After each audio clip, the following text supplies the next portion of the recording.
మహోన్నతుడు సకల ఆశీర్వాదములకు కారణభూతుడు అయిన దేవ, యేసయ్య మీ ఘనమైన నామమును బట్టి వందనాలు, స్తుతులు, స్తోత్రాలు తెలియజేస్తున్నాము నాయన.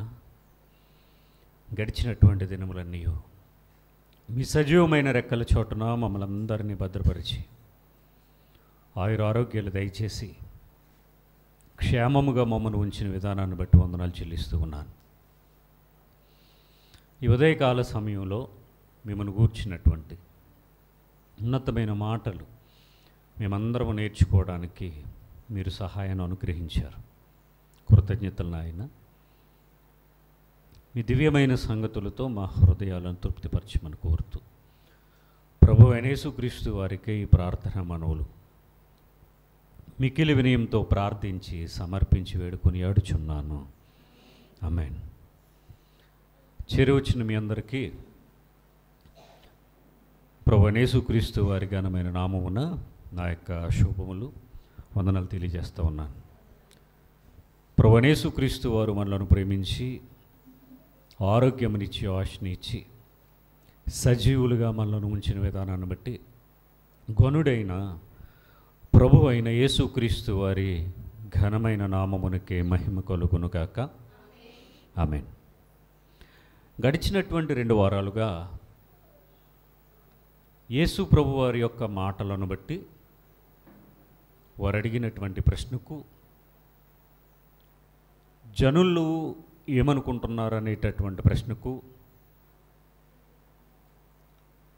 అక్కడ ఉన్నటువంటి శిష్యులు చెప్పినటువంటి సమాధానాన్ని విన్నాం. ఆ తర్వాత మీరు నా గురించి ఏమనుకుంటున్నారు అన్నప్పుడు 11 మంది మౌనంగా ఉంటే ఒక ఆయన మాట్లాడాడు. ఆయన పేతురు, నీవు సజీవుడగు దేవుని కుమారుడు అయిన క్రీస్తువి అన్నాడు.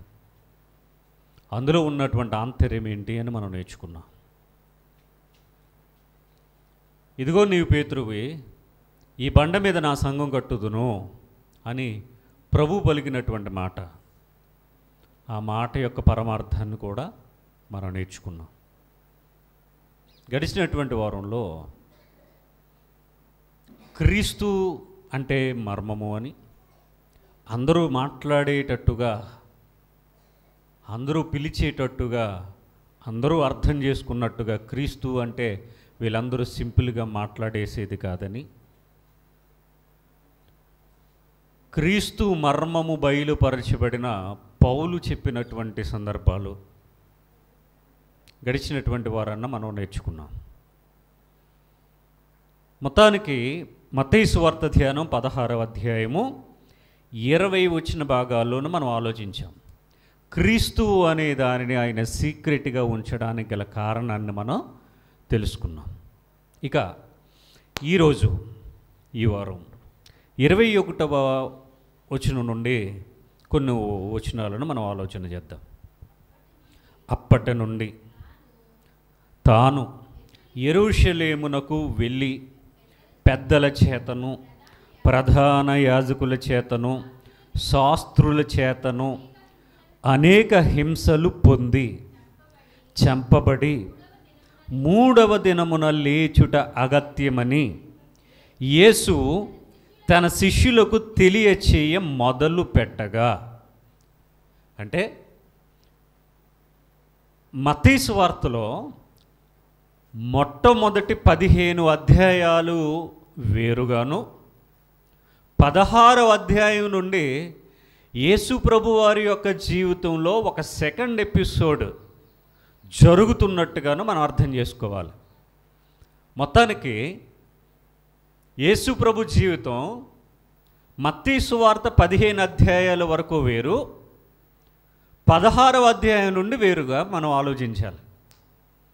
మత్తయి సువార్తను 2 భాగాలుగా చేసుకుని మొదటి 15 అధ్యాయాలు వేరు, 16వ అధ్యాయం నుండి వేరుగా మనం అర్థం చేసుకోవాలి. దీనికంటే ముందే 12వ అధ్యాయంలోనూ 15వ అధ్యాయంలో కూడా సూచిక్రియల విషయంలో యోనాను గూర్చిన సూచిక్రియే తప్ప ఇక మీకు మరి ఏ సూచిక్రియ కూడా అనుగ్రహింపబడదు అంటున్నారు. అది కూడా దేని గురించి అంటే యేసు ప్రభు వారి యొక్క మరణ, సమాధి, పునరుత్థానాలను గూర్చి ఆయన మాట్లాడారు. అంటే అప్పటి వరకు ఆయన సూచక్రియలు చేశారు, అప్పటి వరకు ఆయన అద్భుతాలు చేశారు, అప్పటి వరకు ఆయన మహత్కార్యాలు చేశారు, అప్పటి వరకు ఆయన స్వస్థతలు చేశారు, అప్పటి వరకు ఆయన ఎన్నెన్నో చేశారు. ఆయన వలన అందరూ మేలు పొందుకున్నవారే కానీ ఆయన వలన ఎలాంటి కీడు కూడా పొందుకున్నటువంటి వారు ఎవరూ లేరు. అయితే ఈ 16వ అధ్యాయానికి వచ్చిన తర్వాత నుండి యేసుగా పిలువబడుతున్నటువంటి ఆయన నేనే క్రీస్తుని అనేటటువంటి ఒక సీక్రెట్ రివీల్ చేసి మరలా ఏం చెప్తున్నాడు ఆయన అంటే, దీనిని మీరు సీక్రెట్గానే ఉంచండి, ఇంకా మీరు ఎవరికి చెప్పొద్దు అంటున్నాడు. ఎవరికి ఇంకా చెప్పొద్దు అంటున్నటువంటి ఆయన మరలా ఇంకొక బాంబు పేల్చాడు. ఎలాంటి బాంబు అంటే ఇది, నేను యెరూషలేములోనికి వెళ్తాను, నన్ను పట్టుకుంటారు, పట్టుకోవడమే కాదు నన్ను హింస పెడతారు, హింస పెట్టడమే కాదు నన్ను చంపుతారు. చనిపోయిన తర్వాత ఈ ప్రపంచం కని విని ఎరుగునటువంటి ఒక మర్మం అనేది మీ కళ్ళకు కనబడుతూ ఉంటుంది. నేను చనిపోయిన 3వ దినాన ఇప్పటి వరకు ప్రపంచంలో జరగనటువంటి ఒక అద్భుతం మీ కళ్ళ ముందు ఆవిష్కృతమవుతుంది అని చెప్తే ఉన్నాడే. అయితే వీటిని అర్థం చేసుకోవడం అంటే ప్రభువారి మాటలను అర్థం చేసుకోవడం అంటే అదేమీ చిన్న విషయం కాదు. ఆయన నార్మల్గా మాట్లాడితేనే అర్థం కాక రకరకాలుగా అనుకున్నారు. పులిసిన పిండిని గూర్చి జాగ్రత్త అంటే మేము రొట్టెలు తేలేదు కాబట్టి ఈయన ఇలా అంటున్నాడని వాళ్ళు అనుకుంటున్నారు. వాళ్ళ జ్ఞానం ఆ పాటిది.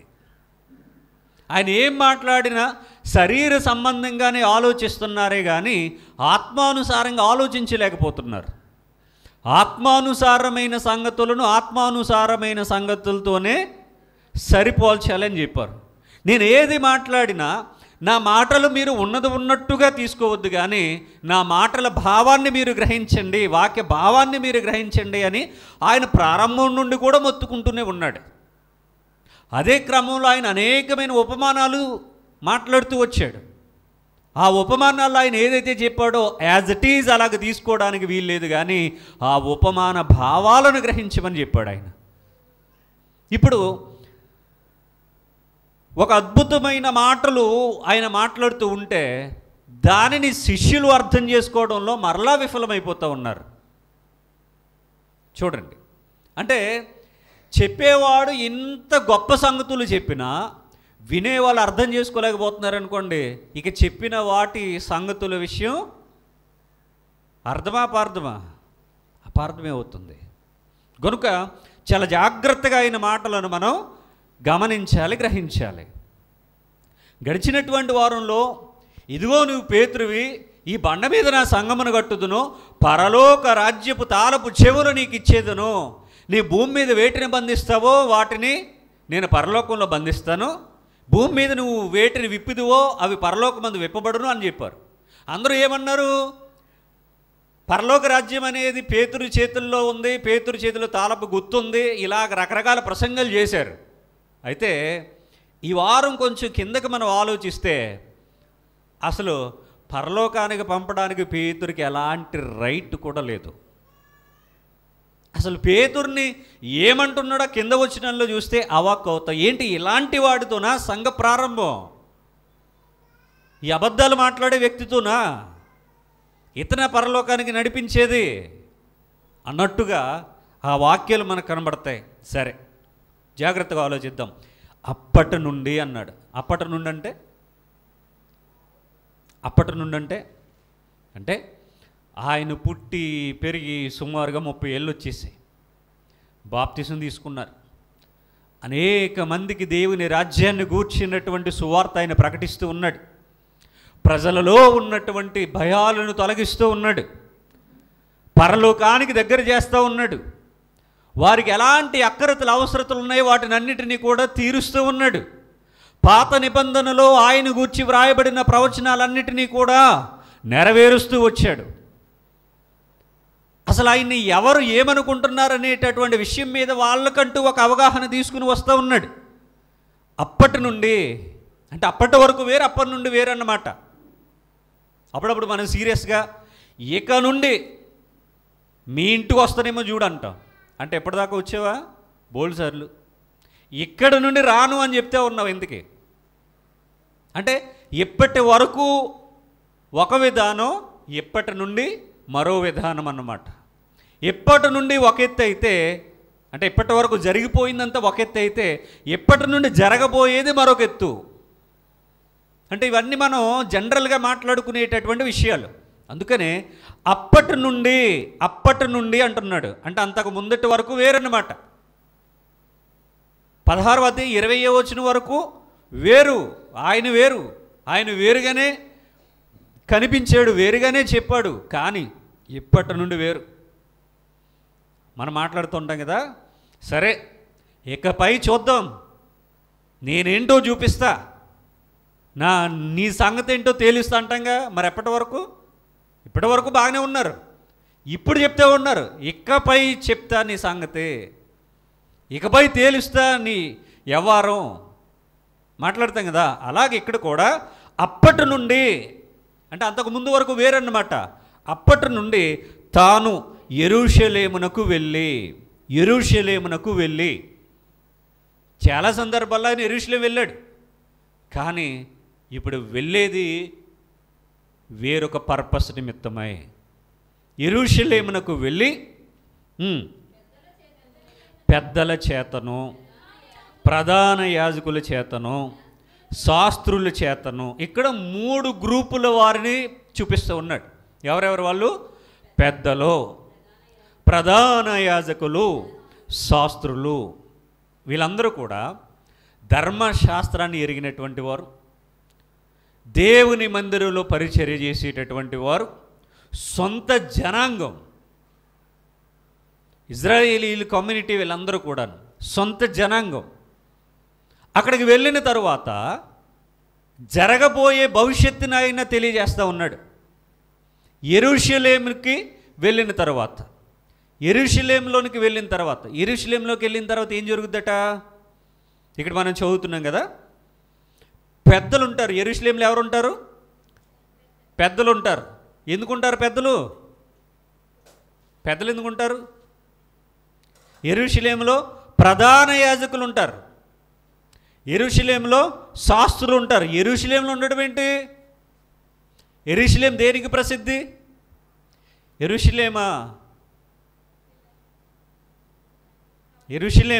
దేనికి ప్రసిద్ధి? అది ఇజ్రాయేలీలకి రాజనగరం, పరిపాలనా కేంద్రం, క్యాపిటల్ సిటీ. ఇజ్రాయేలీలకు పరిపాలనా కేంద్రం అది. యెరూషలేము దేవుని దేవాలయానికి ప్రసిద్ధి.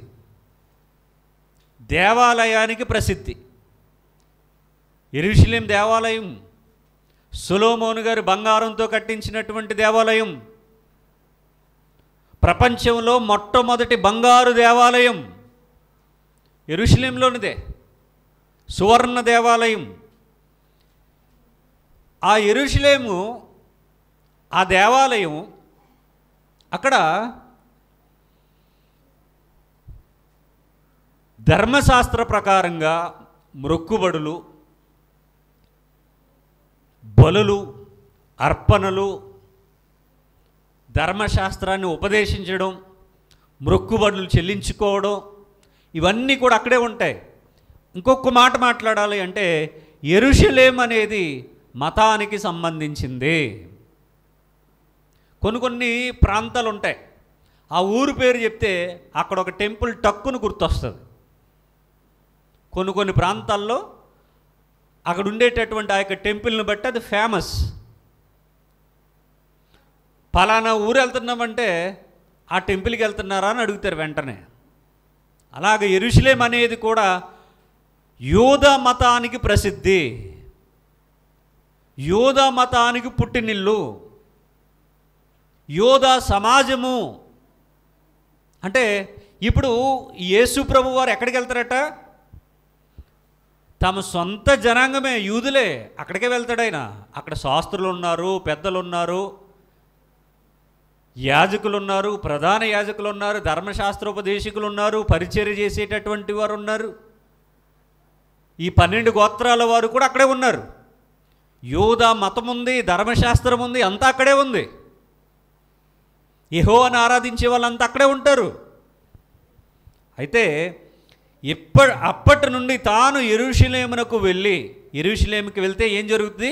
పెద్దల చేత, ప్రధాన యాజకుల చేతను, శాస్త్రుల చేతను అనేక హింసలు పొందుకుంటాడట. అనేక హింసలు. వీళ్ళెవరిల్లు? బయటోళ్ళ, లోపల వాళ్ళ? ఇప్పుడు పౌలు గారు అంటారు నేను స్వజనుల చేత అనేక హింసలు పొందుకున్నాను అంటాడు.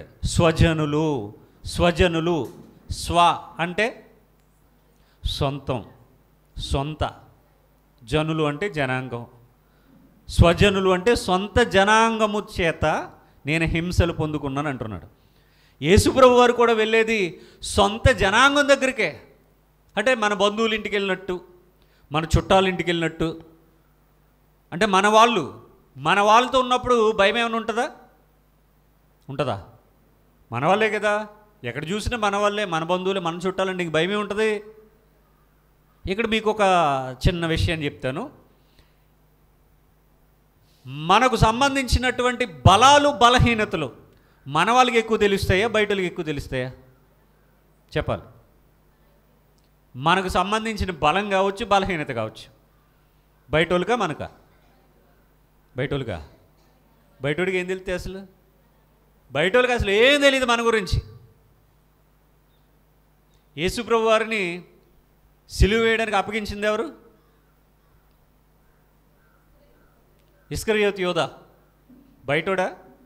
దూరముడా? కావలసినోడు, దగ్గరోడు, యూదుడు, స్వజనం. బయటోడికి ఏం తెలుస్తుంది? గడిచిన వారాన్ని గుర్తు చేశాను. బయట నుండి రోమా సైనికులు వచ్చారు యేసు ప్రభువుని పట్టుకోవడానికి. వచ్చి అటు ఇటు వెతుక్కుంటున్నారు. ఏంటో వెతుక్కుంటున్నారని యేసు ప్రభు అడిగారు. ఇదిగో పలానా వ్యక్తిని మేము వెతుకుతున్నామంటే, ఆ వ్యక్తిని నేనే, నన్ను తీసుకెళ్ళిపోండి అంటున్నాడు ఆయన. మీకోసం కాదు, ఆయన కోసం అంటున్నారు వీళ్ళు. లేదయ్యా మీరు వెతికేది నన్నే అని ఈయన అంటున్నాడు. లేదు మీకోసం కాదు, ఆయన కోసం అంటున్నారు వీళ్ళు. వీళ్ళు ఎవరెళ్ళు? బయటోళ్ళకి ఏం తెలియదు. బయట వాళ్ళకి ఏం తెలీదు.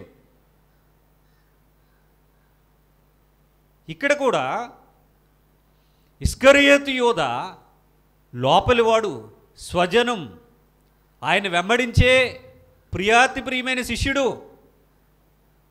ఆయన వెనకాలే తిరుగుతూ ఉండేటటువంటి వాడు. ఆయన ఎక్కడుంటాడో తెలుసు, ఏ సమయంలో ఏం చేస్తాడో తెలుసు, ఏం తింటాడో తెలుసు, ఎలా ఉంటాడో తెలుసు, ఆయన ఏం ధరిస్తాడో తెలుసు, అన్నీ తెలుసు. అప్పుడప్పుడు బయట వాళ్ళకు మనం చులకనగా కనబడుతూ ఉంటాం. బయట వాళ్ళకి మనం ఏం తెలియదు. కానీ బయట వాళ్ళకి మనం చులకనగా కనబడడానికి కారణం ఏంటంటే, మన వాళ్ళు వెళ్ళి వాళ్ళతో మన గురించి దుష్ప్రచారం చేయటం వలన. మొన్న మధ్య పెహల్గాంలో ఉగ్రవాదుల దాడి జరిగింది. కాశ్మీర్ పెహల్గాంలో ఉగ్రవాదుల దాడి జరిగింది.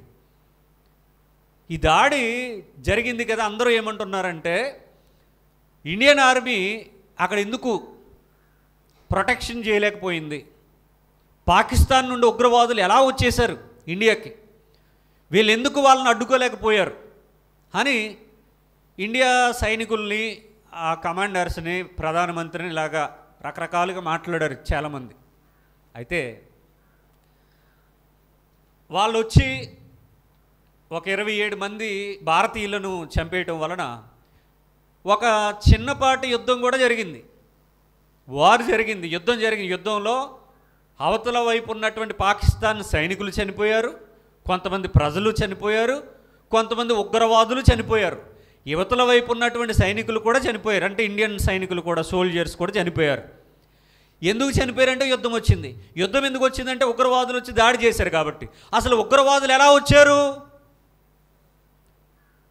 వచ్చారు అంటే ఆ ఉగ్రవాద సంస్థలతో ఇండియాలో ఉండేటటువంటి ఒక 3-4 యూట్యూబర్స్ వాళ్ళతో కుమ్మక్కైపోయి వాళ్ళ దగ్గర డబ్బులు తీసుకుని వీళ్ళు ఇక్కడ ఉన్నటువంటి ప్రదేశాలన్నీ వీడియోలు తీసి సోషల్ మీడియాలో అప్లోడ్ చేసి వీళ్ళు చాటింగ్ చేసుకుని వీడియో కాల్స్ మాట్లాడుకుని వాళ్ళ దగ్గర డబ్బులు తీసుకుని ఇండియాని నాశనం చేయడానికి ఇండియన్సే మనకు సంబంధించినటువంటి సమాచారాన్ని అందించారు. ఫోటోలు ఇచ్చారు, వీడియోలు ఇచ్చారు. పలానా ప్రాంతంలో ఇలా ఉంటారు, పోలీసులు ఇక్కడ ఉంటారు, సైనికులు ఇక్కడ ఉంటారు, ఇక్కడ జనాలు ఎక్కువ మంది ఉంటారు. ఇవన్నీ వీడియోలు తీసి ప్రూఫ్స్ అన్నీ కూడా జనవరి నెల నుండే వాళ్ళకి ఇస్తూ ఉన్నారు. వాళ్ళ దగ్గర నుండి డబ్బులు తీసుకుంటున్నారు. వీళ్ళు అక్కడికి వెళ్తున్నారు టూరిస్టులు అని చెప్పుకోవడానికి, విజిటింగ్ వీసాల మీద వెళ్తున్నారు. కానీ ఇంటర్నల్గా ఏం జరుగుతుంది? రాయబారం జరుగుతుంది. ఏంటిది? భారతదేశానికి సంబంధించినటువంటి ఇన్ఫర్మేషన్ విదేశానికి, పాకిస్తాన్కి అమ్మేసుకున్నారు. అంటే వీళ్ళు మన వాళ్ళనే చెప్పుకుంటాం, ఇండియన్సే, కానీ వీళ్ళు వాళ్ళకి బానిసలుగా మారిపోయి వాళ్ళ దగ్గర డబ్బులకి లొంగిపోయి వాళ్ళు చెప్పినట్టుగా ఆడి భారతదేశాన్ని నాశనం చేయడానికి కంకణం కట్టుకుని ఇండియాకి సంబంధించినటువంటి ఇన్ఫర్మేషన్ పాకిస్తాన్ వాళ్ళకి ఇచ్చారు. వీళ్ళు ఇలాగివ్వటం వలన వాళ్ళకి అన్ని అవకాశాలు, దారులన్నీ తెరుచుకునే వాళ్ళు వచ్చి దాడి చేసి చక్కగా వెళ్ళారు. అంటే ఇప్పుడు ఇండియన్సే కనుక పాకిస్తాన్ వాళ్ళకి ఇండియాని కూర్చున్నటువంటి సమాచారం ఇచ్చి ఉండకపోతే ఉగ్రవాద దాడి, పదుల సంఖ్యలో మరణాలు ఇవన్నీ ఉండేవా? ఇక్కడే ఉన్నారు మీరు, ఉండవు కదా. అంటే ఏం జరిగింది అంటే మన వాళ్ళే కొంతమంది గూఢచార్యం చేశారు. గూఢచారి మనకు సంబంధించిన సీక్రెట్స్ అన్నీ కూడా వాళ్ళకి ఇచ్చేశారు. దాని వలన మరణాలు సంభవించాయి. అంటే మన వాళ్ళకి మన బలాలు తెలుసు, మన బలహీనతలు తెలుసు, మనం ఎక్కడుంటామో తెలుసు, ఏం చేస్తామో తెలుసు. ఇదే విషయం ప్రభువు వారి యొక్క మరణంలో కూడా ఉంది.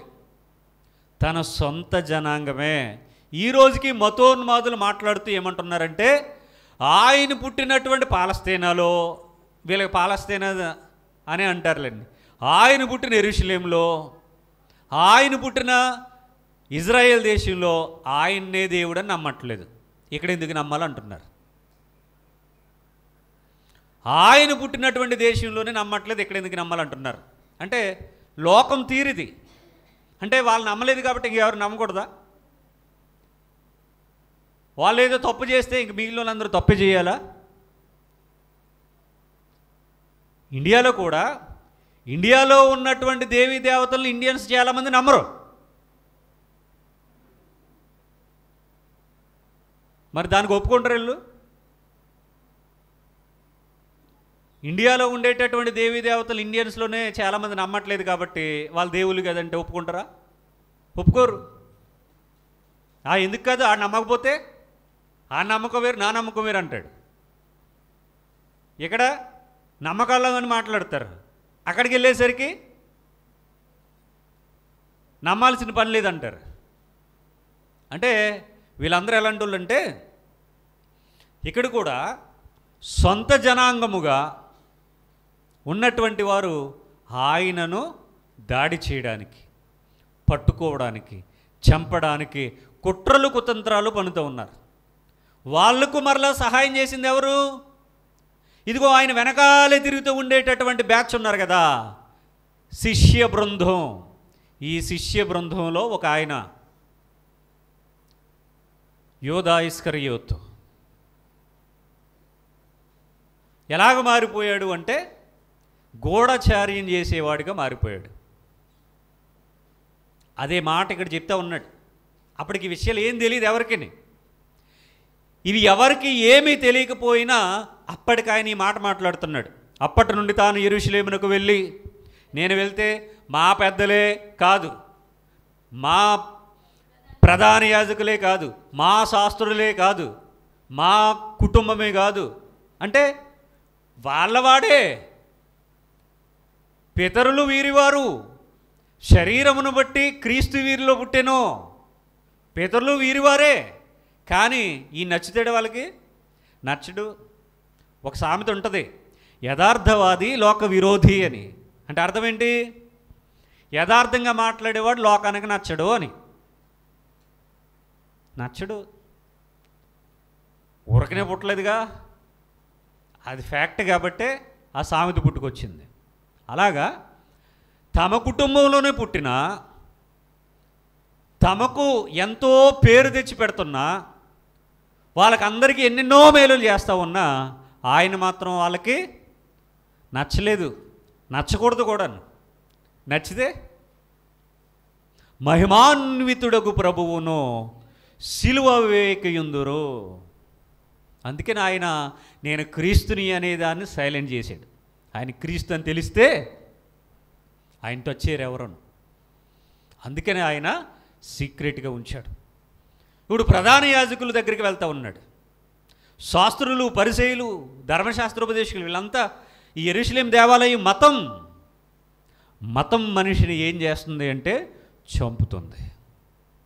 మతం నరబలిని కోరుకుంటుంది, మతం రక్తపాతాన్ని కోరుకుంటుంది, మతం చిత్రహింసలను కోరుకుంటుంది, మతం చంపుతుంది, మతం మతోన్మాదాన్ని రగిలిస్తుంది, మతం మారణ హోమాన్ని జరిగిస్తుంది. ఇప్పుడు ఈయన వెళ్ళేది కూడా ఎక్కడికో తెలుసా? మతం దగ్గరికి వెళ్తున్నాడు. మతానికి మార్గం నచ్చదు. ఈరోజు రెండు మతాలు మారణ హోమాన్ని సృష్టిస్తున్నాయి. ఒకడు పవిత్రమైన యుద్ధం అంటాడు, అమాయకులను చంపుతాడు. ఒకడు పేరు చెప్పి జై అంటాడు, జై అనకపోతే చంపుతాడు. ఇవి రెండు కూడా మతాలే. క్రైస్తవ్యంలో ఎప్పుడైనా జై యేసుక్రీస్తు అనకపోతే చంపేస్తానని పాస్టర్ ఎవడన్నా ఉన్నారా? నువ్వు బాప్తీసం తీసుకోపోతే పొడిచేస్తానని క్రైస్తవులు ఎవరైనా ఉన్నారా? నువ్వు చర్చికి రాకపోతే చంపేస్తాం అనేవాళ్ళు ఉన్నారా? లేరు. ఇది మార్గం కాబట్టి చంపదు, అది మతం కాబట్టి చంపుతుంది. మతానికి భయం ఎక్కువ. మతం అబద్ధం మీద కట్టబడుతుంది, మతం నిజం దగ్గర నిలవబడదు. ఇప్పుడు ఈయన వెళ్ళేది ఎక్కడికి? మతం దగ్గరికి వెళ్తాడట. మతం ఏం చేస్తుంది? చంపుతుంది. మతం మనిషిని ప్రేమించదు, మతానికి మానవత్వం ఉండదు, మతానికి ప్రేమ అంటే ఏంటో తెలియదు, మతానికి జాలి ఉండదు. మతం రక్తపాతాన్ని కోరుకుంటుంది. ఈయన కూడా వాళ్ళ మధ్యలోనే పుట్టాడు కదా, వాళ్ళ మధ్యలో పుట్టాడు కానీ మతంలో లేడు. ఆయన మతంలో లేడు. ఈరోజు కొంతమంది క్రైస్తవులు కూడా మతంలోనే ఉన్నారు, మూఢత్వంలోనే ఉన్నారు, మూర్ఖత్వంలోనే ఉన్నారు. మతంలో ఉన్న వాళ్ళకి ఈ మాటలు నచ్చవు. అరే అలా కాదు, యేసుప్రభువు ఇదే చెప్పారంటే కుదరదు, నచ్చదు, వినరు. మతంలో ఉన్న వాళ్ళకి ఈ మాటలు నచ్చవు. ఎందుకంటే మతం ఉన్మాదులుగా మారుస్తుంది కాబట్టి. యేసుప్రభువు అలా చెప్పలేదు, మీరు అలా అపార్థం చేసుకోరు, అది కాదు ఇది అంటే ఎవరికి నచ్చుతుంది? మాకు అనవసరం, మేము ఎప్పటి నుండో అంటాడు. దాన్ని ఆయన అన్నారు పితృపారంపర్యాచారములు అన్నాడు. మేము ఎప్పటి నుండో అంటాడు కదా వీడు, అన్నీ బైబిల్ పట్టుకుని పితృపారంపర్యాచారాలు అన్నారు. కనుక ఈ యెరూషలేముకి వెళ్తే జరగబోయేది ఏంటంటే రక్తపాతం. ఆయన రక్తం ఒలికించబడాలి. ఆయనను పట్టుకొని చిత్రహింసలు చేస్తారు, ఆయనను చంపుతారు. ఇది మతంలో ఉన్న వాళ్ళు చేసే పని. ఎగ్జాంపుల్, సౌలు పౌలుగా మారకముందు తన యోధ మతం కోసం, తన ధర్మశాస్త్రం కోసం, ఆయన నమ్మిన యెహోవా కోసం, ఆయన నమ్మిన సిద్ధాంతం కోసం ఏం చేయడానికి సిద్ధమయ్యాడు? చంపడానికి సిద్ధమయ్యాడు. చంపాడు కూడా. హంతకుడిగా మారిపోయాడు. మతం ఏం చేస్తుంది? హత్యలు చేస్తుంది. మతం హత్యలు చేస్తుంది.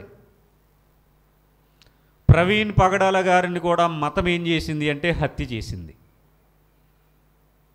మతం ఎవరినైనా చంపుతుంది. తమ మతానికి విరుద్ధంగా, వేరుగా, వ్యతిరేకంగా ఎవరు మాట్లాడినా చంపుతుంది. అందుకని ఈరోజు చాలామంది క్రైస్తవ్యులు కూడా భయంకరులు ఉన్నారు. అంటే వాళ్ళ మతంలో ఉన్నారు. జాగ్రత్తగా ఆలోచిద్దాం. ఈయన వెళ్ళిన తర్వాత ఈ 3 గ్రూపుల వారు, శాస్త్రులు, ప్రధాన యాజకులు, పెద్దలు, ఆయన పట్టుకుని ఏం చేస్తారట? అనేక హింసలు పెడతారట. అనేక హింసలు పెట్టిన తర్వాత చంపేస్తారట. చంపబడి ఇంకేం చేస్తారు? ఒకరికి మన మీద కక్ష ఉందనుకోండి, తిడతారు, కేసులు పెడతారు, కొడతారు. ఇంకా తగ్గట్లేదు అనుకోండి కక్ష, ఇంకేం చేస్తారు? అప్పుడు చెప్పండి, ఏం చేయరా? హలో, ఉన్నారా? ఏం చేస్తారు? ఒక మనిషికి ఇంకో మనిషి మీద కక్ష వచ్చింది, కోపం వచ్చింది, పగబడతాడు.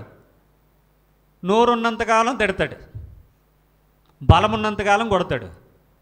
ఇంకా కక్ష తీరట్లేదు అనుకోండి, ఇంకేం చేస్తాడు? చంపుతాడు. ఇంకేమైనా చేస్తాడా? చంపేసిన తర్వాత శవాన్ని ఇంకా ముక్కలు చేసేస్తాడేమో, లేకపోతే పెట్రోల్ వేసి తగలబెట్టేస్తాడేమో, లేకపోతే ఏదైనా డ్రైనేజీలో కూరేస్తాడేమో పట్టుకెళ్ళి, సముద్రంలో పడేస్తాడేమో పట్టుకెళ్ళి. ఇంక అంతకుమించి ఏమైనా చేయగలడా? ఏం చేయలేడు.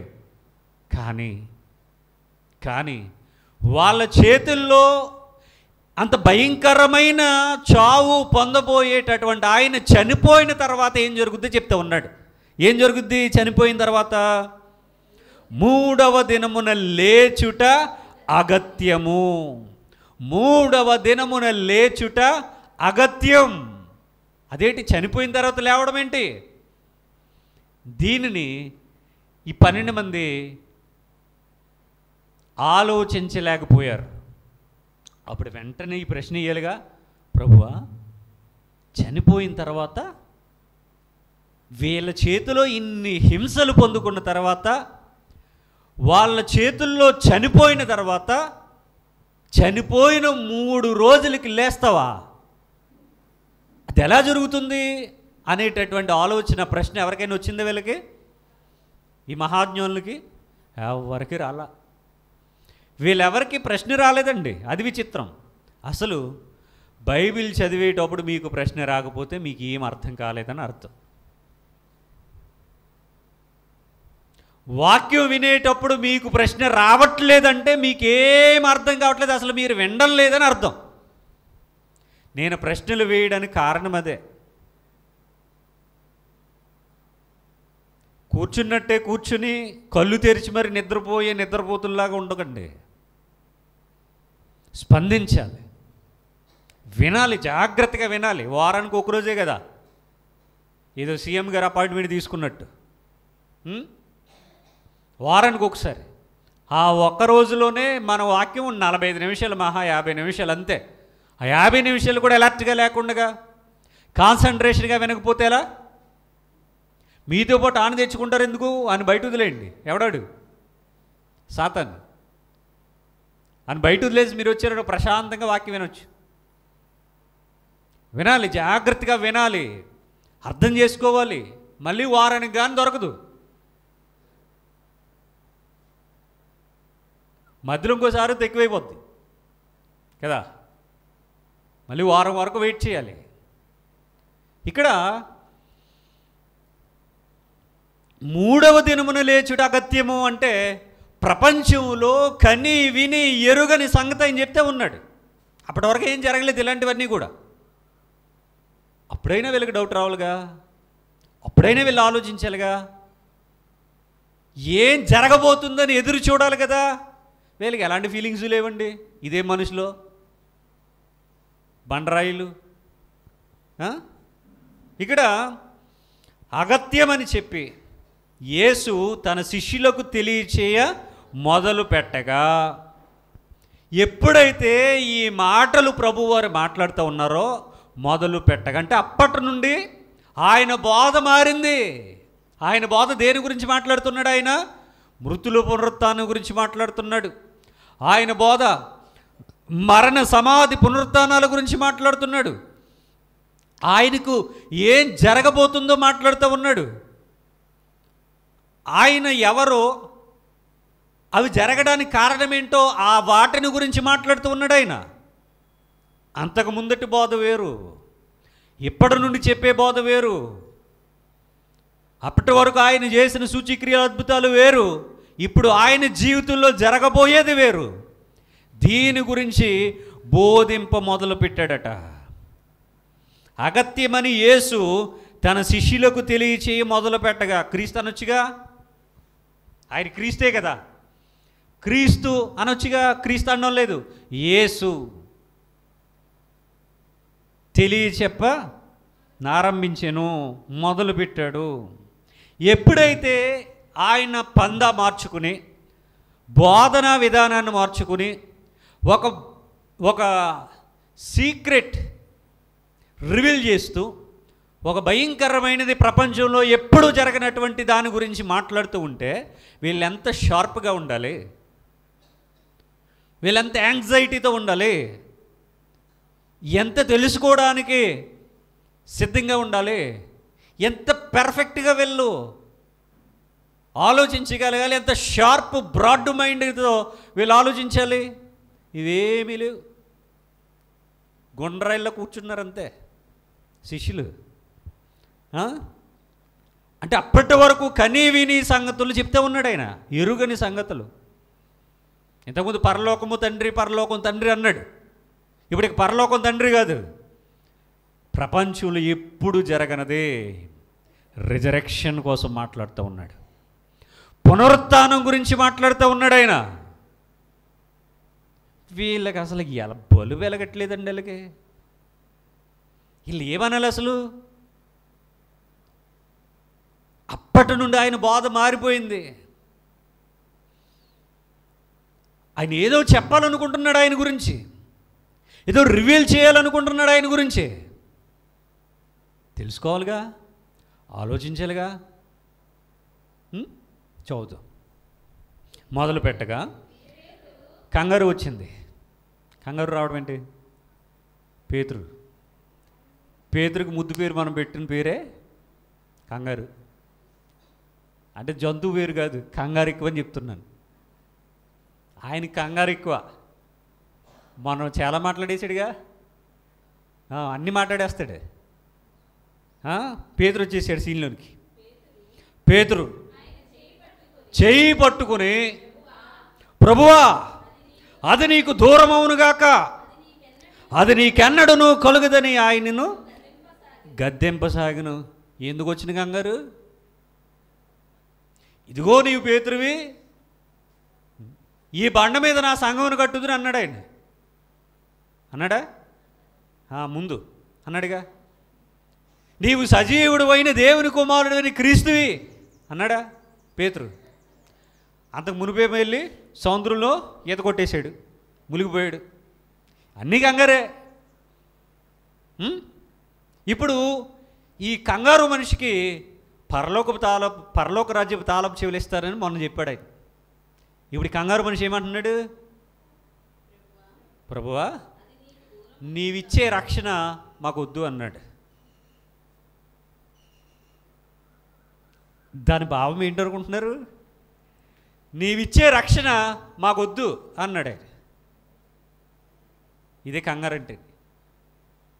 రక్షణ వద్దన్న ఆయన మనకు రక్షణ ఇస్తాడా? పరలోక రాజ్యం తాళపు చెవులు ఓపెన్ చేసి స్వాగతం అని పాటలు పాడి లోపలికి పిలిచి ప్రభు దగ్గరికి తీసుకెళ్తాడు మనల్ని. పేతురు తీసుకెళ్తాడా? పేతురే కాదు, ఈ లోకంలో ఉన్న ఎవ్వరు కూడా ఎవరిని కూడా రక్షించరుగాక రక్షించరు. నేను మిమ్మల్ని రక్షించను. ఏ సహోదరుడు తన సహోదరుణ్ణి రక్షించడో? 12 మంది శిష్యులు ఎవరిని రక్షించరు. పౌలు గారు ఎవరిని రక్షించరు. ఈ లోకంలో ఉన్న ఏ సేవకుడు కూడా ఎవరిని రక్షించరు. కానీ రక్షింపబడడానికి మార్గాన్ని చూపుతారంతే. నేను చేసేదేంటి? మార్గాన్ని చూపుతానంతే. ఆ మార్గంలోనికి మీరు వస్తే, మీకు ఇంట్రెస్ట్ ఉంటే, మీకు నచ్చితే, మీరు ఇష్టపడితే, మీరు నమ్మితే, మీరు స్వీకరిస్తే, మీ భక్తి, మీ సొంతం, మీ ఇష్టం, మీరు రక్షింపబడతారు. మీరే, మీ భర్త కాదు, మీరే మీ భార్య కాదు, మీరే మీ పిల్లలు కాదు, మీరే మీ తల్లిదండ్రులు కాదు, మీరే అంటే సింగిల్ పర్సన్. భక్తి అనేది ఇండివిజువల్. మరి నేను చేసేదేంటి? రక్షింపబడడానికి మార్గాన్ని సులువు చేశాను అంతే. పేతురు రక్షించడం. నేను రక్షించిన ఎవ్వరు కూడా రక్షించరు. ఏ భార్య భర్తను రక్షించడు, ఏ భర్త భార్యను రక్షించలేడు, ఎవరు ఎవరిని రక్షించలేరు. 1,00,000 మంది విశ్వాసులున్నా, 10,000 మంది విశ్వాసులున్నా, 100 మంది విశ్వాసులున్నా సంఘ కాపరి వారిని ఎవరిని రక్షించలేడు. మేము చర్చికి వెళ్ళాం కాబట్టి రక్షింపబడిపోతాం అనుకోవడం పొరపాటు. ఆ చర్చి బాగుంది కాబట్టి అక్కడికి వెళ్తే రక్షింపబడిపోతాం అనుకోవడం పొరపాటు. ఈయన బాగా చెప్పట్లేదు, ఆయన బాగా చెప్పాడు అనుకోవడం పొరపాటు. అక్కడ ఫెసిలిటీస్ ఉన్నాయి, ఇక్కడ ఫెసిలిటీస్ లేవు, అక్కడికి వెళ్తే రక్షింపబడతాం అనుకోవడం పొరపాటు. అది జరిగేటటువంటి పని కాదు అది. గనుక ఎవరు ఎవరిని రక్షించరు. పేతురు అసలే రక్షించడు. అసలు పేతురు అడిగేది ఏంటనుకుంటున్నారు? రక్షణ వద్దని అడుగుతున్నాడు. ఈ రక్షణ మాకొద్దు అంటున్నాడు. నీవిచ్చే రక్షణ మాకొద్దు అన్నాడు. చూడండి ఎంతలాగా రియాక్ట్ అయ్యాడో పేతురు. ఆయన చేయి పట్టుకుని, చేయి ఎందుకు పట్టేసుకున్నాడు? చేయి ఎందుకు పట్టుకున్నాడు? కంగారు అలా ఉంది. ఎవరైనా చూడండి, ఏదైనా గొడవ జరుగుతుంది అనుకోండి, వెంటనే వెళ్ళి చేయి పట్టేసుకుని లాగేస్తారు వెనక్కి కదా. ఇక్కడ కూడా తెగ కంగారు అయిపోతున్నాడు. ఎందుకు వచ్చిన కంగారు? అవసరమా కంగారు? అక్కర్లేదు. మనం ఎక్కడ రియాక్ట్ అవ్వాలి అక్కడ రియాక్ట్ అవ్వాలి. ఎంత రియాక్ట్ అవ్వాలి అంతే రియాక్ట్ అవ్వాలి. ఎక్కువగా రియాక్ట్ అవ్వకూడదు. ఎక్కడ పడితే అక్కడ రియాక్ట్ అవ్వకూడదు. ఏది పడితే అది మాట్లాడకూడదు. ఉచిత సలహాలు అసలు ఇవ్వకూడదు. ఎవరన్నా అడిగితేనే చెప్పాలి, అడగకపోతే అసలు చెప్పకూడదు. నిజం. అలాగా ఈయన పేతురు యేసుప్రభు చేయబట్టేసుకున్నాడట. ఆయన చేయబట్టుకుని, ప్రభువా అది నీకు దూరం అవునుగాక అన్నాడు. అదేంటండి మీరు ఎంత దారుణంగా చెప్తున్నారు? కానీ ఆయన మంచిగా కోరుకుంటున్నాడుగా. అంత భయంకరమైన చావు నీకు కలగకూడదు అని ఆయనను ప్రేమించి చెప్పాడు. ఇందులో తప్పేముంది అన్నట్టుగా అనిపించడం లేదా? అదే సాతాను ప్రేమ అంటే. సాతానికి ఎంత ప్రేమ అంటే, మీకు సరైన బట్టలు కూడా లేవు, మీకు అసలు సిగ్గు అనిపించడం లేదా, దిగంబరులుగా ఉన్నారు కదా, పరువు పోతుంది కదా, అయ్యో మీ దేవుడు అన్యాయం చేశాడే, కనీసం బట్టలన్నా కట్టుకోవాలి కదా అన్నాడు. ఇది ఎలా ఉంటుంది? ఎంత ప్రేమ ఏమంటే, మా తల్లిదండ్రులు మాకు సరైన బట్టలు కూడా కొనివ్వలేదు కాబట్టి ఇప్పుడు తల్లిదండ్రులు ఎవరు? వ్యతిరేకులు. వీడు సలహా ఇచ్చాడు కదా, సలహా ఇచ్చినోడేమో ప్రేమించేవాడు. ఇది బట్టలు ఎవరిచ్చారు? ఈ పనికి మళ్ళీ సలహా ఇచ్చినోడు బట్టలు అట్టుకొచ్చి ఇచ్చాడా? ఆదాం హవ్వలకి ఇవ్వలేదు. బట్టలు ఇచ్చింది ఎవరు? ఇక్కడే ఉన్నారా? దేవుడిచ్చాడు బట్టలు. చర్మపు చొక్కాయిలను తొడిగించాడట. ఈడేమో వెళ్ళిపోయాడు. అపవాది యొక్క సలహాలు ఎలా ఉంటాయంటే సమ్మగా ఉంటాయి, బాగుంటాయి. వాళ్ళ మాటలు, వాళ్ళ పలకరింపులు, వాళ్ళ నవ్వు, వాళ్ళ ప్రేమ, విశ్వాసులతో మాట్లాడేటప్పుడు వాళ్ళ వాయిస్ ఎక్స్ప్రెషన్, ఇది సింగింగ్లో చెప్తారు వాయిస్ ఎక్స్ప్రెషన్ అని. అంటే ఏ పదాలను ఎలాగ పలకాలి, ఇది వాయిస్ ఎక్స్ప్రెషన్ అంటారు. ఇవన్నీ కూడా దొంగ ప్రేమ నటించి విశ్వాసుల మీద వాళ్ళ సంఘాలకు రాబట్టుకోవడానికి వేసే కుయుక్తులు. ఎందుకు? ఒక్కసారి వస్తే టార్గెట్ నరకమే కదా. వాళ్ళ ప్లాన్ వర్కౌట్ అవ్వాలంటే అలాగే మాట్లాడాలి. ఇక్కడ కూడా అపవాది చెప్పేవన్నీ కూడా నీతి వాక్యాలు బాగుంటాయి, చక్కగా చెప్తాడు. ప్రభువా, నీకు ఆ భయంకరమైన మరణము దూరమవునుగాక అన్నాడు. ఇది మనకెలా ఉంటుంది? అవును కదా, మన ప్రభు అంత భయంకరమైన మరణం పొందుకుంటే నేను చూడలేను, నేను తట్టుకోలేను అని ఏడ్ చేస్తాం మనం కదా. సినిమాల్లో కొన్ని ఏడుపు సీన్లు ఉంటాయి, సీరియల్స్లో మరీ ఎక్కువ ఉంటాయి. ఇంట్లో ఉన్న ప్రాబ్లమ్స్ని బట్టి, ఇంట్లో ఉన్న పిల్లల బాధలను బట్టి ఎప్పుడూ కళ్ళంట ఒక చొక్క నీటి బొట్టు ఊడి కిందకు రాదు. కానీ సీరియల్లో సినిమా చూసేటప్పుడు మాత్రం చీర కొంగులు తడిసిపోతాయి, జలుబు వచ్చేద్ది. ఎందుకంత ప్రేమ వచ్చేసింది? వాళ్ళు అక్కడ నిజంగా ఆడడం లేదు, ఆ సీన్ కోసం లక్షల రూపాయలు తీసుకున్నారు కాబట్టి నటించారు. అది నిజం కాదు, నిజంగా నీ ఇంట్లోనే ఉంది ఏడు, అది ఏడు. అలాగా అపవాది వాడు వేసేటటువంటి కుయుక్తులు అలాగే ఉంటాయి. మనకేమనిపిస్తుంది? అవును కదా, ప్రభు నా కోసం మరణించాడు అని మనం కన్నీరు పెడతాం. మీరు కన్నీరు పెట్టుకోవడం తప్పనల్లా. ఏది ప్యాషన్ ఆఫ్ ద క్రైస్ట్, కరుణామయుడు, ఆ సినిమాల్లో ఒక హీరో నటించాడు, అది చూసి ఏడ్ చేస్తాం, అది చూసి కదా ఏడాల్సింది. వాక్యాన్ని చదివి వాక్యాన్ని అర్థం చేసుకుని నీ స్థితి ఎంత భయంకరంగా ఉందో అని తెలుసుకుని ఏడాలి. ప్రభువారు అంటారు కదా, అమలారా నా కోసం ఏడవకండి. మరి ఎవరి కోసం ఏడాలి? సీరియల్ కోసం ఏడండి, సినిమాల కోసం ఏడండి, అదేనా? మీకోసం, మీ పిల్లల కోసం ఏడండి అన్నాడు. ఎందుకు ఏడాలి? అసలు మన బ్రతుకు ఏమైపోతుందో అని ఏడాలి. ఇక్కడ పేతురు వెర్షన్ మనం ఆలోచించేటప్పుడు పేతురు మంచిగా చెప్పాడు కదండి. భయంకరమైన మరణంలోనికి వెళ్ళకూడదని కోరుకున్నాడు, ప్రేమించాడు కాబట్టి, ప్రియ శిష్యుడు కాబట్టి అనుకుంటాం మనం. కానీ అతడు అడిగేది ఏంటో తెలుసా? రక్షణ వద్దంటున్నాడు, రక్షణ వద్దంటున్నాడు. వాక్యాన్ని జాగ్రత్తగా ఆలోచించాలి. ప్రభువా, అది నీకు దూరమగుగాక, అది నీకెన్నడూనూ కలగదని ఆయనను గద్దింపసాగిన. గద్దించడానికి ఈడేవాడు? గద్దించడానికి ఈడేవాడు? అది నీకు ఎన్నటికి నీ కలగకూడదు, ఎన్నటికి. ఏదో ఇప్పుడు చెప్తున్నావు, యెరూషలేములోకి వెళ్తే పెద్దలు, శాస్త్రులు వీళ్ళందరూ వచ్చి ప్రధాన యాజకులు పట్టుకుంటారు, హింసిస్తారు, చంపుతారు అంటున్నావు. ఇప్పుడే కాదు, అది ఎన్నటికి జరగకూడదు, దూరమవునుగాక అంటున్నాడు. అది ఎన్నటికి దూరమవునుగాక అంటున్నాడు. కలగదని ఆయనను గద్దింపసాగెను. ఇది విచిత్రం. అంటే 23వ వచనం. అయితే ఆయన పేతురు వైపు తిరిగి పేతురు వైపు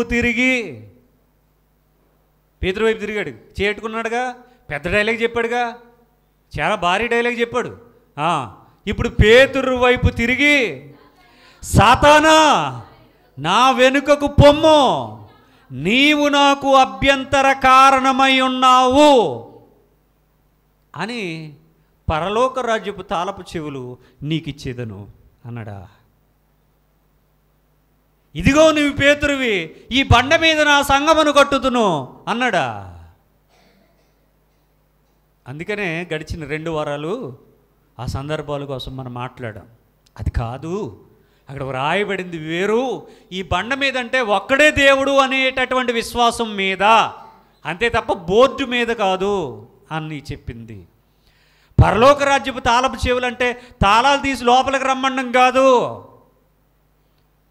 పేతురు చెప్పినటువంటి వాక్యాల్లో మారు మనసు పొందుకుని పరలోకం కోసం ఆలోచిస్తూ యేసుక్రీస్తే నిజమైన దేవుడు అని ప్రకటిస్తూ ఉన్నప్పుడు పేతురు చెప్పిన వాక్యాల్లో పరలోక రాజ్యానికి వెళ్ళడానికి కొన్ని కీ పాయింట్స్ ఉన్నాయి. అది కీ అంటే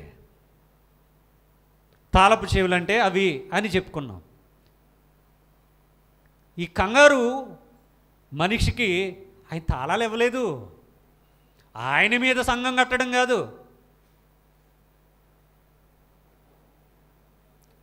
పేతురు మీద సంఘం కట్టడం కాదు, పేతురు సంఘం కట్టడం కాదు.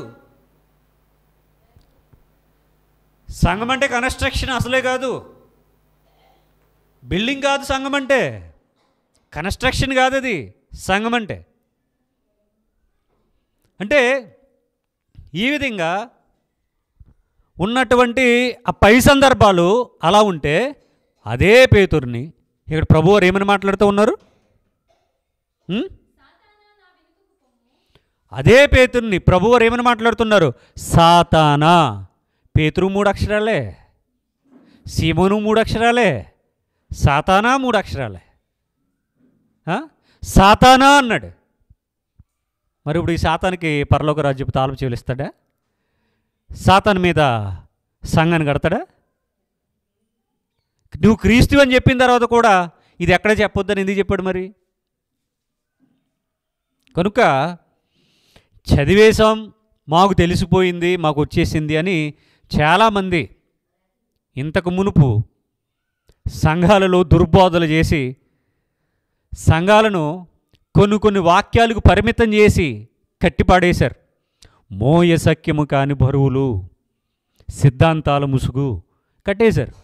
వాటి నుండి వాళ్ళు బయటికి రాలేకపోతున్నారు, ఆ బంధకాలు తెంచుకుని రాలేకపోతున్నారు. ఒకవేళ వస్తే నా కాడి సులువు, నా భారము తేలిక అన్నాడు ఆయన. ఏం లేవంటే పరలోకానికి అబ్జెక్షన్స్ ఏమీ లేవు. యేసుక్రీస్తే నిజమైన దేవుడు అని తెలుసుకుని మారు మనసు పొందుకుంటే పరలోకం ఇస్తాడు ఆయన. ఇంకా అంతకు మించినటువంటి అబ్జెక్షన్స్ అంటూ ఏమీ లేవు. అదొకటే తెలుసుకోవాలి. మనకేమో 3 కావాలనుకుంటాం మనం. 3 ఎందుకు? ఒకటే కదా ఆయన కోరుకున్నదే. ఆయన కోరుకున్నది ఆయనకు నచ్చినట్టుగా చేస్తే చాలు, ఇంకా భారాలేం అక్కర్లొద్దు. ఇప్పుడు పేతురుతో మాట్లాడుతూ సాతానా అంటే పేతురు మాట్లాడే మాటలు ఎవరివి? సాతాను మాటలు. పేతురు అంటే ఈ రోజుల్లో పాస్టర్లే కదా, పాస్టర్లేనా? అప్పుడు శాస్త్రులు, పరిసయ్యులు, ధర్మశాస్త్రోపదేశకులు. ఇప్పుడు ఎలాగా కన్వర్ట్ అయింది? సంఘ కాపరి, పాస్టరు, బిషప్లు, రెవరెండ్లు, అపోస్తులు. అప్పుడు ప్రవక్తలు, ఇప్పుడు కూడా కొంతమంది ప్రవక్తలను పెట్టుకున్నారు, దైవజనులు. సేమ్ ఇప్పుడు కూడా అదే జరుగుద్ది. అప్పుడు వాళ్ళు ధర్మశాస్త్రాన్ని ప్రకటిస్తే ఇప్పుడు బైబిల్ గ్రంథాన్ని ప్రకటిస్తున్నారు. ఇప్పుడు మరప్పుడు వాళ్ళు అపోస్తులుగా పిలువబడ్డారు అంటే పాస్టర్స్. మరి ఇప్పుడు పాస్టర్లు ఉన్నారు. అయితే పేతురుని పట్టినటువంటి సాతాను ఇప్పుడున్నటువంటి సేవకులను పట్టదా? అందుకనే కదా ఏమన్నాడు? గొర్రె చర్మం కప్పుకున్నటువంటి తోడేలు అన్నాడు. గొర్రెలతో ఎవరిని పోల్చాడు అంటే ఆయన పిల్లల్ని పోల్చుకున్నాడు. క్రూర మృగాలు కూడా ఏం చేశాయి? గొర్రె చర్మాన్ని కప్పుకున్నాయి. దేవుడు వెలుగు కాబట్టి అపవాది కూడా ఎలా ఉన్నాడు? వెలుగుదూత వేషాన్ని ధరించాడు. ఒరిజినల్ ఉన్న చోట డూప్లికేట్ ఖచ్చితంగా ఉంటుంది, ప్రతి దాంట్లో కూడా ఉంటుంది. అలాగే దొంగ అపోస్తులు అన్నాడు. ఒకడు పేతురు అపోస్తులుడు అయితే ఇప్పుడున్న వాళ్ళు దొంగ అపోస్తులు ఉన్నారు. పేతురునే పట్టినటువంటి సాతాను ఇప్పుడున్న సేవకులను పట్టదా ఏంటి? భయమా? పేతురు అంటే భయం లేదు, మరి ఇప్పుడున్న సేవకులు అంటే భయమా ఏంటి? ఈ టచ్ అంటే పారిపోద్దా? వదిలే అంటే వదిలేళ్ళిపోద్దా? పేరు చెప్పంటే పేరు చెప్తుందా? ఇదంతా వీ డ్రామాలే కానీ వీడిని పట్టుకున్నదే సాతాను కదా.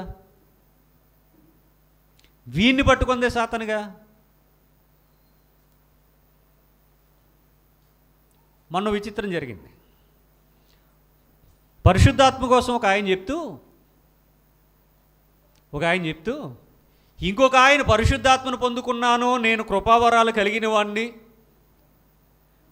భాషలు మాట్లాడతాను, దెయ్యాలను వదిలిస్తాను, ఆ కృపావరంతో అక్కడెక్కడో ఉన్న వాళ్ళ పేర్లు కూడా చెప్తానని ఒక ఎర్ర చున్ని కప్పుకున్న ఆవిడ పలానా ఆవిడ అని ప్రవచనం చెప్పాడు.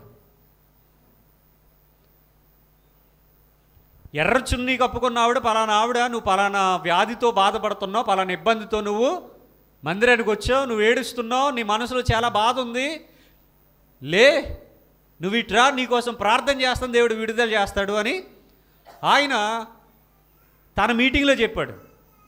పరిశుద్ధాత్మ వరం కలిగి ఉన్నానని చెప్పుకునేటటువంటి ఆయన అది వీడియో చూపించుకుంటూ ఇంకొక ఆయన ఏం చెప్పాడు, పరిశుద్ధాత్మ అంటే ఎర్ర చున్ని కప్పుకున్న ఆవిడ రా అని పిలవడు, పరిశుద్ధాత్మ అంటే ఈ సృష్టిలో ముగ్గురు కూడా సమానంగా సృష్టించేశారు అని చెప్పినటువంటి ఆయన ఏం చేశాడు, ఆ నెటకారం చేసిన ఈడు మొన్న వెళ్ళి షేక్ హ్యాండ్ ఇచ్చి అగ్గిచ్చి వచ్చాడు.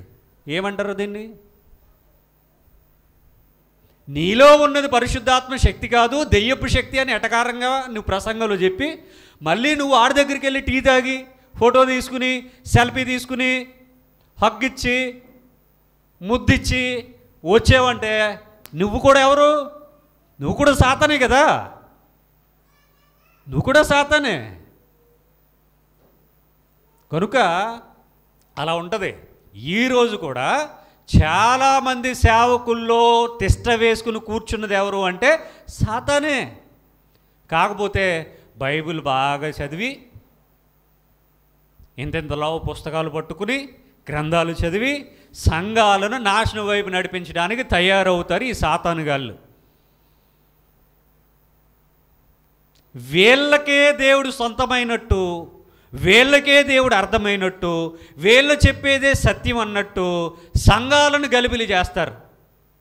వీళ్ళకి దేవుడు ఎవరో తెలియదు, నో క్లారిటీ. కాకపోతే ప్రసంగాలు మాత్రం దంచి కొడతారు.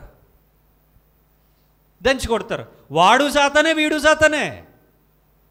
ఇక్కడ కూడా ఆనాడు పేతురులో ఉన్నది సాతాను, ఈరోజు చాలామంది సేవకులను పట్టి పీడిస్తున్నది కూడా సాతానే. పై కనబడుతుందా? కనిపించదు, కానీ లోపల ఉంటుంది. అందుకనే ప్రభువారు కాబట్టి చెప్తే ఉన్నాడు, ఏమన్నాడు? సాతానా నా వెనుకకు పొమ్ము, నువ్వు ఎలా ఉన్నావు? నీవు నాకు అభ్యంతర కారణమై ఉన్నావు. వీళ్ళ పరలోకానికి రారు, వచ్చేవాళ్ళు రానివ్వరు. వీళ్ళ సంఘం మీద మోయసక్యంగా భారాలు పెడతారు, నాశనం వైపు నడిపిస్తారు. వీళ్ళు పరలోకానికి ఎలా ఉన్నారు? అభ్యంతర కారణం. పేతురే అభ్యంతర కారణంగా ఉంటే ఈరోజు సేవకులు లేరా? బోల్డ్ మంది ఉన్నారు. అభ్యంతర కారణమై ఉన్నావు. నీవు మనుష్యుల సంగతులనే తలంచుచున్నావు కానీ దేవుని సంగతులను తలంపక ఉన్నావని పేతురుతో చెప్పాను. సాతాను అంటున్నాడు, పేతురు అంటున్నాడు.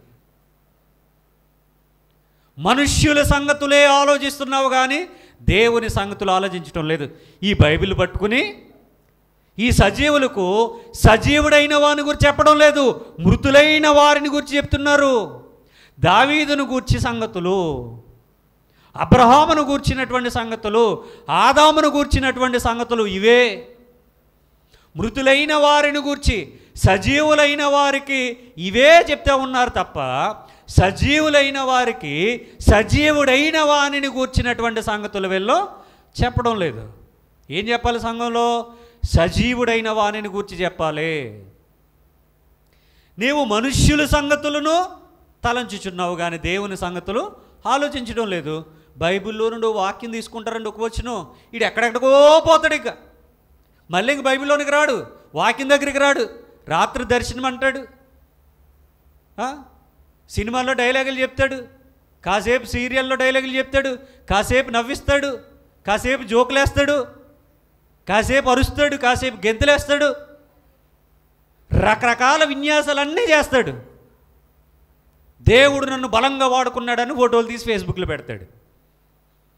ఈడు తుమ్మితే ఒకటి, దగ్గితే ఒకటి, అటు తిరిగితే ఒకటి, ఇటు తిరిగితే ఒకటి, ఫేస్బుక్ నిండా ఇవే, యూట్యూబ్ నిండా ఇవే, వాట్సాప్ గ్రూపుల్లో ఇవే.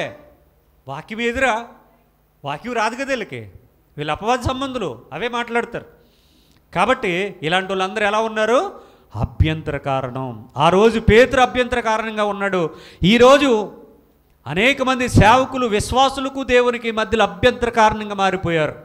నీవు మనుషుల సంగతులు తలంచున్నావు. బైబిల్ పట్టుకున్నాక మనుషుల సంగతులేంటి? దైవోపదేశాన్ని కదా నువ్వు ఉపదేశించాలి, వాక్య భావాన్ని నువ్వు ప్రకటించాలి కదా, ఉపమాన భావాన్ని నువ్వు తెలియచెప్పాలి కదా, వాక్యంలో ఉన్నటువంటి మర్మాన్ని చెప్పాలి కదా. మనుషుల సంగతులు చెప్తావేటి? 3 అని ఉంటే 3 దేవుళ్ళా? తండ్రి ఉంటే తండ్రి అయిన దేవుడా? కొడుకనుంటే కొడుకైన దేవుడా? ఏంది పిచ్చి ప్రసంగాలు? దేవుడు ఎవరో తెలియక తన పిల్లలను దేవునికి దూరం చేసేటటువంటి సాతాను ఏజెంట్లు ఈరోజు చాలామంది ఉన్నారు. కాబట్టి అట్టివారి బోధ విషయంలో జాగ్రత్తగా మనం ఉండాలి. 23 వచనం టిక్ పెట్టుకోండి. 24 నుండి వచ్చే వారం మనం ఆలోచిద్దాం. మనుష్యుల సంగతులు కాదు మనం ఆలోచించవలసింది. ఎవరి సంగతులు ఆలోచించాలి? దేవుని సంగతులు. ఒక వాక్యం ఉంటుంది కదా, మీరు మనుష్యులను సంతోషపెట్ట చూచుకొనుచున్నారా? దేవుని సంతోషపెట్టకొన చూచున్నారా? నీ ప్రసంగం ఎవరిని మెప్పించాలి? మనుషులనా? సంఘ పెద్దలను మెప్పించడానికి, స్త్రీలను మెప్పించడానికి, యవనస్తులను మెప్పించడానికి. ఇలా చెప్తే మరలా పిలుస్తారు అని ఆ సంఘాన్ని మెప్పించడానికి అలా చెప్పకూడదు. మనుష్యుల మెప్పు నీ ప్రాణానికి ముప్పు, నీ ఆత్మకు నాశనము. కాబట్టి మనుషులు మెచ్చుకునే ప్రసంగాలు చేయకూడదు, ఆత్మానుసారంగా చెప్పాలి. దేవుని మూలంగా మనం మాట్లాడాలి, దేవుని సంగతులు చెప్పాలి, మనుషుల సంగతులు కాదు. దేవునికి దూరస్తులను చేసే సంగతులు కాదు, దేవునికి సమీపస్తులుగా నిలబెట్టే సంగతులు, వాక్యానుసారమైన సంగతులు, ఆత్మానుసారమైన సంగతులు, పరలోకానికి నడిపించే సంగతులు, అభ్యంతర కారణమైన సంగతులు కాదు. కనుక విత్తబడినటువంటి వాక్యం హృదయంలో భద్రం చేసుకోవాలి. ఎప్పుడు ఎవరు చెప్పినా ఆత్మానుసారమైన సంగతులు ఆలోచించాలి. ప్రశ్న, ఇది ఎలాగ సాధ్యమవుతుంది? ఇది ఎలా జరుగుతుంది? మట్టి నుండి దేవుడు మనిషిని చేసాడని బైబిల్లో ఉంది, బైబిల్లో మాత్రమే ఉంది, ఇక ఏ మత గ్రంథంలోనూ లేదు, సైన్స్లో కూడా లేదు. ఇది ఎలా సాధ్యమవుతుంది అని ఆలోచించాలి, ప్రశ్నించాలి బైబిల్ని.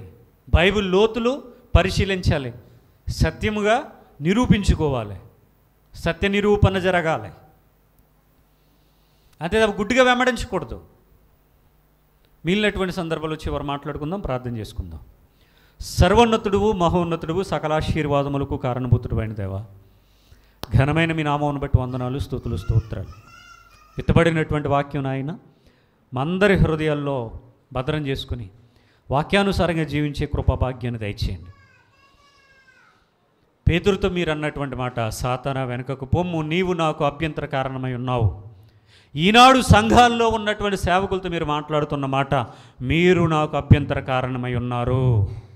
మారు మనసు పొందుకోమన్నాయినా మీరు చివరి అవకాశాన్ని ఇస్తూ ఉన్నారు. మారితే పరలోకం, మారకపోతే నరకం.